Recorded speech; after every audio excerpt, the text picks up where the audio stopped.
Hello everyone, welcome to our Let's Play series of Torment, Tides of Numenera. This is Colonel RPG as usual, and I'm very happy that you chose to join me today as we ask Mother Tamas about a few people here, I suppose, maybe here in the Cliff's Edge. Is that the name of this place? Or somewhere else. We're looking for Matkina, so let's start off with that. Matkina is the White Death, and very few people actually talk to me about her. And we know that she's in a place, I don't actually remember the name of the place, but she's in a place with a name. So when we see that name, we'll remember. What about Matkina? She listens as you describe the woman you're seeking and begins to shake her head. Then she recoils. You're speaking of the White Death! She growls, gripping the ends of the chain of beads in her hand and pulling them taut until all of them shiver on their string. Mark the fated ones well, the ones as cold as long night's snow. More than a few were down to her and her careless knife. Yeah, I'm sure she lost a lot of children to her. I mean, if she kills, she's an assassin, right? What about Lord Vuntken? Oh, he's a leader of one of the slave families, she says, studying her beads casually. Has a number of opinions, that boy. Some he shares, some he doesn't. But he's got them all the same. Yeah, isn't that how it works? I'm not one to share his secrets neither, she says. Ruining a life is his business, not mine. Ruining a life? So what does that mean? It's his own business to ruin his life? Or it definitely means that she would be able to ruin his life by sharing his secrets, but the thing is it also his business to ruin lives? You know? I have nothing more to say about that man, she adds, but head over there with your mind open. You'd be happy to feel it for you. Well, you don't seem to like Lord Vuntken much. Can he be trusted or not? Okay, let's see if I can get a nice... Oh, we got a 50 right there. Nice. Okay, let's go with you. A 50, that's gonna be 100 right there. That's 90. Let's go with that. Ooh, I succeeded on 90. Good. Good. Updated my journal. She presses her lips together, eyes flickering between the distant lord and you. Yovok blood on his mother's side, she says at last, so low you can barely hear her. I'll not turn my back on a girl in trouble, but I have no time for this disgusting abhumans either. She shoots a poisonous look in the lord's direction. I'm not alone in that. If people knew that what he was, it would be the end of his politicking for sure and certain. Huh. Can I use that to my advantage, though? So he's not pure blood. He's got Yovoki blood on his mother's side. So maybe his mother was Yovoki or disgusting abhuman. So she's very racist at this point. I mean, she's proved to be anyway. Which is, I mean, kind of telling maybe about this city. I don't know, because she's old. I mean, old people are, well, I don't want to insult old people really, but old people tend to be more racist than younger people in general because of the times they grew up with, or they grew up in. If you were the other way around, imagine these days. I mean, you know what I mean? If you were the other way around, where racism was more generalized these days, old people would look at the youngsters and just like, well, these kids these days are racist as hell, not the other way around. You know what I mean? So maybe, I don't know if that was an oversight of the writers or if that's just who she is and it doesn't have anything to do with the past. Tell me about Rin. I don't actually know who Rin is. I don't remember. You described the girl you're seeking. Oh, that's right. Is it? No. Who am I seeking? Rin? Huh. And she runs the chain of beads through her loosely coiled fist. Didn't deliver her, she declares. Don't know her. She doesn't come from Cliff's Edge and may not be from Sagus neither. Okay. Farewell. Stay safe, my lad. Yes, I'll see you later. There's a lot of town people around here. So I have a thing that I can use to destroy this guy, basically. So he gave me a quest. Let's look at our journal and see what we're looking for. So we need to find a way to communicate with the shadowy. We need to die for that. Okay. Hidden enemy. Search for the rogue stickets. In Cliff's Edge. Yeah, that's the mission that he gave me. So the stick is probably hiding someplace out of the way, or the people of Cliff's Edge would have found it by now. Okay, so that's the quest this guy gave me. As for Rin, I don't really know. This is the eye of the adversary. I have no idea how to complete that. We'll look into that later. Track down the murderer. That's for Matkina most likely. We need to just Fulsome. Let me inspect the scene of. I really don't have any clues on that, do I? Huh. Maybe I need to go to Fulsome because we did talk. Huh. Maybe we need to go to Fulsome about that. Circles in red. That's the name of the quest. A beloved slave. Oh, that's a slave missing. Toll thinks that Rin is hiding in the district of Cliff's Edge. So, Toll Magur. A slaver. Oh. Right. Okay. So this was actually a long time ago. Back in Circus Minor, we talked to the slavers there, and he had a quest for us. And I said I wasn't gonna help, but apparently we can look for her, and maybe we're gonna be able to help her or something. So that's the beloved slave. Although the quest name might be a little bit telling. Ashen Imitation. Find women in Sagus Cliffs who are being transformed into copies of the ghostly woman. Yeah, that's an interesting one as well. An attempt to recruit the 5 war veterans. That's another quest. Okay, good. So we have actually a very concise and I like the journal. Oh, we can go to the underbelly from here. I forgot about that. Let's go right away. We got a hawker over here. Hello. You're squinting. Don't do that. It'll give you wrinkles. What? How does... What?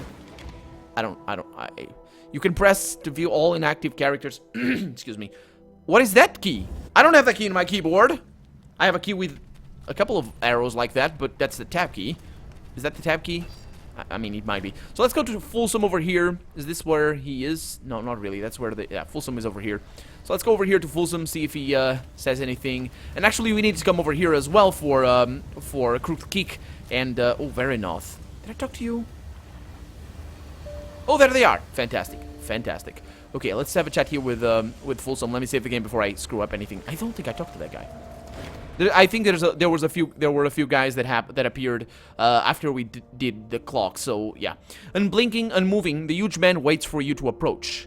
Do you have any new insights? No. Okay, so I have nothing to tell him. Let's have a chat here with Varanoth. I think I might have talked to him. I don't know. Let's see what he says. Oh, you're back. Oh yeah, I remember you. Yeah. So I'll see you later. Oh, farewell. Yep. Hey, Pico. Hey, Crook Geek. Let's have a chat with her first. The little mutant is humming happily to herself. She looks much healthier, though you can't tell if it's the presence of her childhood friend or if she's managed to find something to eat since you last saw her. Look! Pico came back! She points at her dour friend with both hands. And he brought some bread from the city! They put nuts in it up there! Pico stands guard, glowering at everyone who passes, except you. For you, he manages a tight but genuine smile. When Kik turns to the fishing pole, Pico catches your eye. Thank you, he mouths. Of course. So, excuse me. So you and Pico grew up together. What was that like? Well, she says cheerily, we had good and bad times. Well, mostly bad, Pico grumbles. We played games like Trash Ball and Run or Die, and that's not an exaggeration. We really could have died a few times. Well, wasn't that bad, she says, nudging him with her foot. But this one time, we found an alley, a hidden alley. An abandoned street buried beneath the underbelly, full of sealed shops and empty houses. It had lanterns that glowed like purple stars. And she giggles. We'd pretend we were normal and living on the streets above. Remember, Pico? Yeah, Pico says, regarding her with an unreadable expression. Yeah, I remember. He looks over at you. What do you think? Sounds like a fun childhood to you? Hiding in the dark and pretending to be normal? How can she remember it so fondly? It was awful, he thinks. Well, if I had to resort to commonplace, I would say that she was just happy that he was with her, I guess. But that is pretty cheesy, so I'm not really sure if that's the case, but it might be.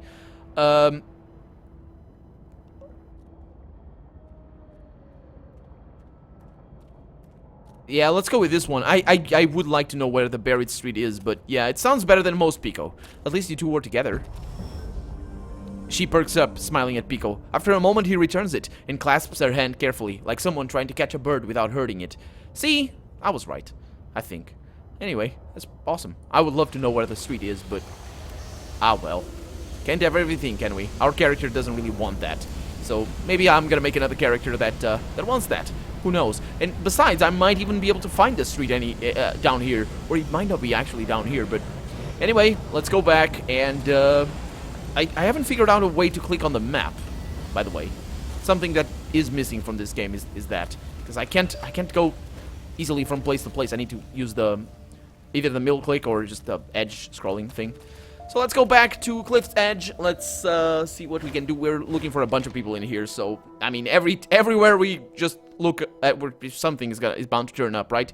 I mean something might as well, but someone might Just turn up. Got a bunch of hawkers. An intoxicated woman over there. Maybe I need to talk to her again, because I talked to her before, but yeah. It's basically, she's all... what about these goons? We talked to them, I think. Yeah. I think I talked to this guy, and he was just... Yeah, maybe, that's the rough guy. This is the nice one. It's interesting. I think I'm not wrong in this, but it's interesting that even guys that don't actually have dialogue, just have floating text, even they have personalities. That's pretty awesome. Medalia Glittering. Let's have a chat with her. Medalia. Medalia sounds... Yeah, Medalia sounds a little bit better. Hello, friend. Not a single rumble beneath my feet for hours, and I have you to thank. Her eyes crinkle at the edges as she smiles warmly at you. Now, she puts one hand on her hip and gestures to her table with the other. I hope very much it was thought of my treasure that guided you. Which one has called you here today? Oh, you sell things. How much for one of the rodent globes? What is that? You mean Bay, Boo, and Bow? She raises a hand and unconsciously pets one of the globes as it swings past her right here. Oh, those things! I didn't see! Oh, they look awesome. Can I have them? No, probably not.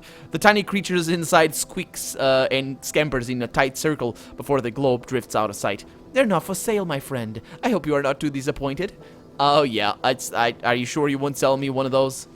Very sure, she says easily, catching her cat beneath... What? It's a cat? Scratching her cat beneath the chin when it gets too close to snatching one of the said rodents from the air. Oh, there's a cat somewhere around. Okay, that's fine. Have you seen an albino woman around here? She raises both her eyebrows, regarding you silently for a moment. A woman with skin like alabaster. Yes, she was here, looking for help I could not give. Her own treasure was what she wished fixed. I declined. She did not take it kindly, and I haven't heard from her again. She places a gentle hand on your wrist. She's dangerous, friend, she says, her tone light as if she were merely discussing the weather. Tread carefully, wherever you happen across her. She lets go. Huh. Okay. Have you seen an escaped slave girl nearby? She gives you an odd look. Don't tell me why you're asking. I don't want to know. There are children running around here all the time, all the day, but I couldn't tell you one. I couldn't tell you one from another. And as to whether they are escaped or not, well, she shrugs eloquently. All children are running from something. Are they? Okay. So let me see what you have for sale.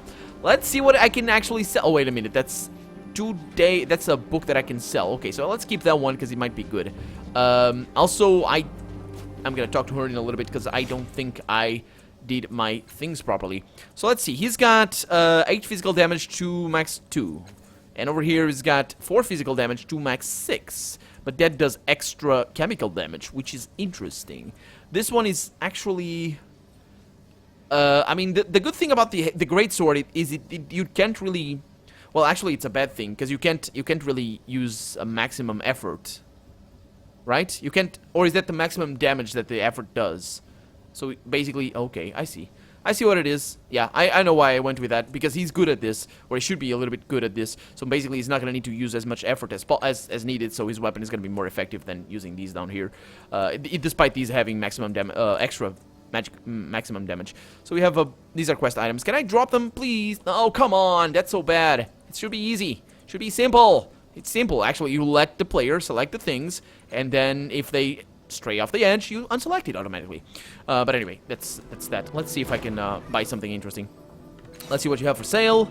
And she had bonded item, a sleeve cord, +1 trailing level in stealth, +2 damage on esoteric attacks. Esotery, I guess, or something. Heals 13 points of health on all allies in range of target. That's an interesting one. Deals 10 mental damage and confers dazed to all characters in range. All characters? Yeah. In range of the target. Oh, it's a target point. It's a thrown thing then. A psychic detonation. That's really good. I suppose that's good against spellcasters. What I really would like is the thing that basically heals us for. It's this thing, isn't it? Maybe not. Wasn't there a thing that healed up everything? Maybe I'm mistaken on that. What is this? +1 training in lore machinery skill. +1 training level in lore natural skill. +2 damage.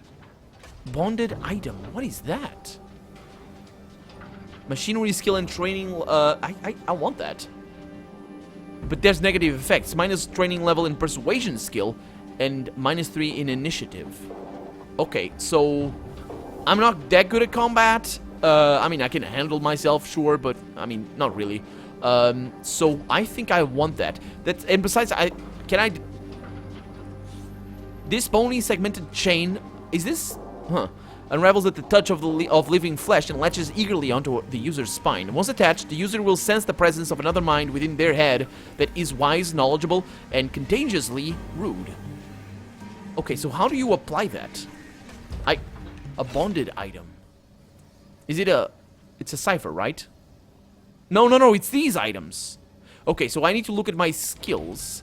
So I got lore mystical. I need to actually look at my friend's skills. Lore machinery, I don't need that. So we're good at there. And the other one was lore natural, lore nature. I mean, it's okay. Where do I see my the other thing, the thing that I get negative initiative? Yeah, I don't see the initiative. But there we go. That's that. I'm not gonna buy anything for right now. That was interesting, but not for my character. I don't think. I think Tibir is gonna be able to make up for my lack of that lore. This facade is all that remains of a house. The rest has collapsed into the sea, hundreds of meters below. Yep, and it might be that they actually survived. Who knows? A month's old layer of dust cakes this sign, which reads, "Scaura the Wise, Scholar of the Iron Wind." Well, he died, because none of his house remains. There's a lot of houses that just fell. This one seems to be about to fall. We got Avina, Zeb, and Nim. I wonder if they know Riz. We got a few things over here. A few shins. Let's take all of that. What is this? Judging by the tiles, shingles, and bricks that are piled here, these are the remains of collapsed buildings carefully pushed out of sight. And this is, of course, the outside of the fifth eye right there. 1, 2, 3, 4, 5. Oh, that's what it means. Unless those are, I don't know. Could be that those things are just the 5 eyes. Oh! We found it. We found the stickers. Let's save the game. Let's have a chat with him. Making a note. Oh. Oh boy. Partially hidden in the trash of the dump is a frightened Stickus, though it doesn't look like the other Sticka you've seen. Its chitin is thin and soft, and its claws are small and malformed. It stares at you from its hiding place, chittering. Because of its physical deformities, you can barely understand its speech. Don't hurt, not tell. And I can only understand the speech at all because I'm fantastic. So what is a Stickus doing up here? Its clicks and scents resolve themselves into words in your head. Tunnel live, below, but bad claw not dig, not it, no home, Sticka family. And the scent it uses is one of desolation and abandonment, a great void within the earth, send above ground to die. Oh, we heard about these things. Basically, if they were deformed or basically ready to die or old or whatever. But this guy is young, right? I mean, I assumed he was young, but like others, its skin is thin, soft, malformed. Oh, that's what gave me the impression that he was young. It's malformed, but it could be old. But yeah, we heard about this. So why were you sent up here by the other? You were sent up here by the other Sticka? Why? I'll remember that. It holds up its malformed claws. Not good. It presses its shell, which bends like leather, soft like grub. Not strong, not dig, not eat, not worth. Trash, rubble, not even Nell tunnel. Sticka dig for food? What you eat? It makes a digging motion, dragging his claw against the ground, then with his other fans his stubby talons like someone mining a bright flash. Dig makes sparks, he says. Eat sparks. Not dig, not make spark, not eat. Hunger. Yeah. What are you doing in this garbage dump then? Yellow shell grub steel. Leave here. Leave here, but it emits a fierce scent of rotten air and underwater floods. Not speak. Dangerous. Yellow shell grub steel. What is a yellow shell grub? What is that? A man with a yellow shell left you in Cliff's Edge. Did you mean a man with yellow skin? Making a note. Its odor becomes strong, hard rock mixed with veins of ancient metals. Intense affirmation. Hard rock mixed with veins of ancient metals. A man with yellow skin. That's gotta be the yaokais or whatever.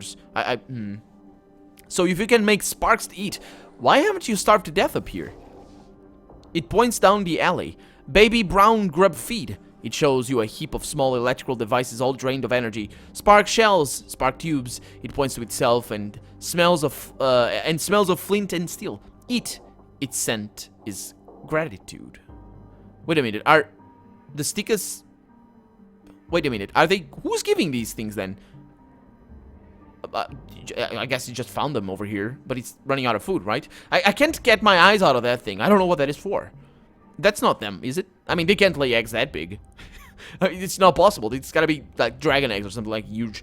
Oh, actually, that makes sense because we saw them flying overhead. Oh boy. Are you the stickers everyone is looking for? It waves its deformed claw in affirmation. The scent of mud, sadness, wafts from it. Farewell. Safe return, he says. Okay, so I don't know what I'm gonna be able to do for that guy. Oh. Updated my journal. A scrawny boy in rags reaches out to you as you pass. Sir, please, sir. I know you saw the stickers hiding in the midden. Please don't tell anyone about him, sir. He's not doing anyone any harm. Oh, that's what he mean, the baby things. These guys are bringing him his stuff. Oh, that's what he meant. You saw his hands. They're like human hands. He can't dig like the others. It's not him that's bringing down the houses. Yeah, that's right. I mean, I didn't attack him or anything, but, what is this stickers to you?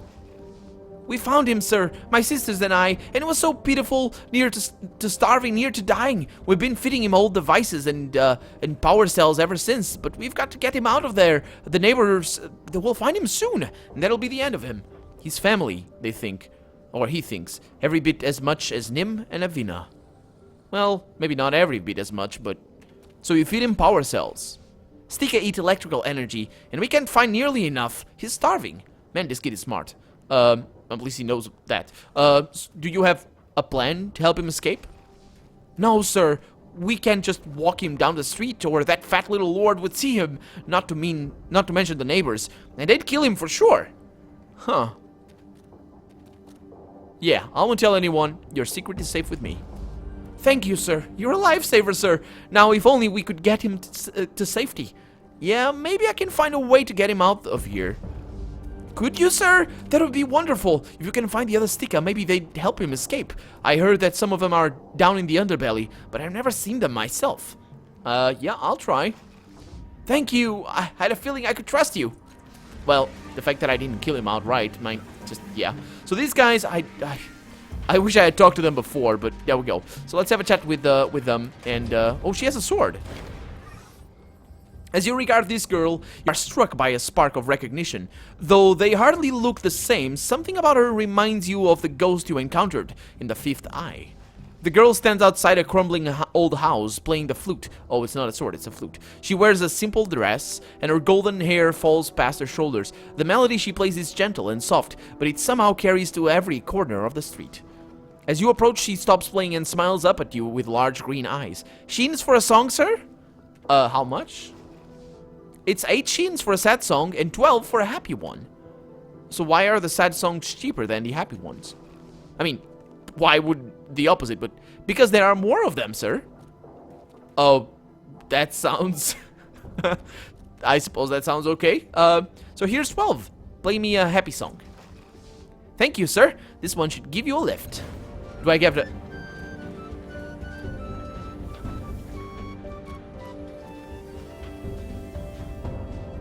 I'm at least 6 times better than I was seconds ago. Shut up.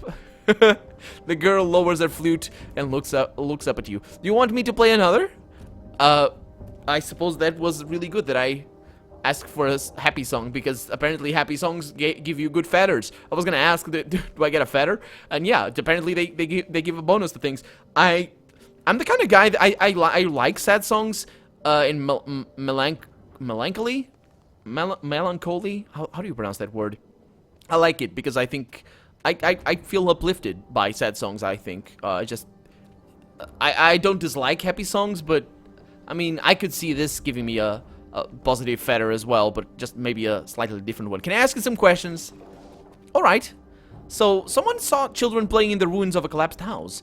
Oh, that's right. Man, everything is connected. Was that you? I had a feeling you were smart. Not like most grown-ups, she shrugs. Zeb and I rummaged through the house for something to eat. He got some stale bread and dried fruit, but I found something even better. Here, I'll show you. And she pulls something small out of her pocket. It looks like a metallic cube, but there is something strange about the geometry, as if you weren't quite seeing it in perspective. It's a trick box, she says. I don't know why, but it just felt like right when I picked it up. She twists it gently, this way and that, but the box remains sealed. You can faintly hear something rattling about inside. I haven't figured out how to open it yet, but I will. Huh.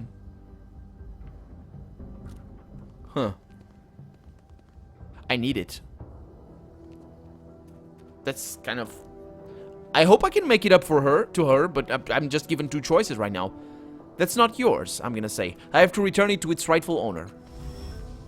I didn't steal it, I found it! Well, I didn't say otherwise. She snatches it back, but after a second she slumps and holds it out again.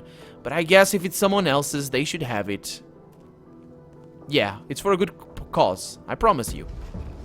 She sniffs a little as you take the box. Okay. Updated my journal. Okay, so what is this thing? It's a quest item. This is a small metallic cube recovered from the ruins of a collapsed house in Cliff's Edge. It's etched with the tiny symbols, but the means of opening the box is not obvious from a cursory visual inspection. Apparently we can buy it from here, which is kind of weird, but... so... Do you feel the same way Zeb does about the stickers? Oh, wait a minute. She was saying something. Pulling her eyes away from the box, she looks up at you. Was that all you wanted? Okay, yeah. So, do you feel the same about the same way Zeb does about the stickers? The poor thing, she says. We're all taking care of it. The other sticker abandoned it, so now it has no family except us. And she leans in. Please don't tell anyone about it. Zeb would die if anything happened to it. Zeb would die? Huh. You remind me of someone I met in the Fifth Eye. Her eyes narrow suspiciously. Please say that to me. People say that to me sometimes. They think I'm one of those girls who are becoming somebody else. But I'm not. At least, not anymore. Not anymore. What do you mean? Making a note. When I was younger, I used to feel like there was another person who was always nearby, just out of sight. Sometimes she'd even slip into my mind, and I'd hear her voice. She glances away. I think I was supposed to become her. Huh. Her smile flashes then, and she looks back at you. But I wouldn't. Every night, in my dreams, we fought. And every night, I won. After a while, she got weaker and weaker until I couldn't hear her voice at all. Now she's gone, and I've never heard from her again. You remember the puzzle box you gave me? It belonged to another girl who was becoming someone else, like you. It did? What if that's why it felt so right when I found it? Her eyes are wide, terrified. Yeah, she would be. It's a good thing you took it away. If you hadn't, that thing might have come back, and I would have had to fight her again. Do you know anything more about her? No, and I don't want to. I don't think we had much in common. Maybe that's why I could fight her off, and the other girls can't. I'm just glad she's gone. Okay, let's talk about something else. She nods. I don't like talking about that other girl. It makes me think about what might have happened if I hadn't fought her so hard. Yeah, it's true. It's true. So, we're gonna continue talking to her on the next episode, because we are out of time for right now. So, I'm Colonel RPG, and this has been Torment, Tides of Numenera. I really hope you've enjoyed it, and if you did, go ahead and leave a comment, like the video, but above all, thank you so much for watching, and I hope I'll see you next episode. Bye-bye.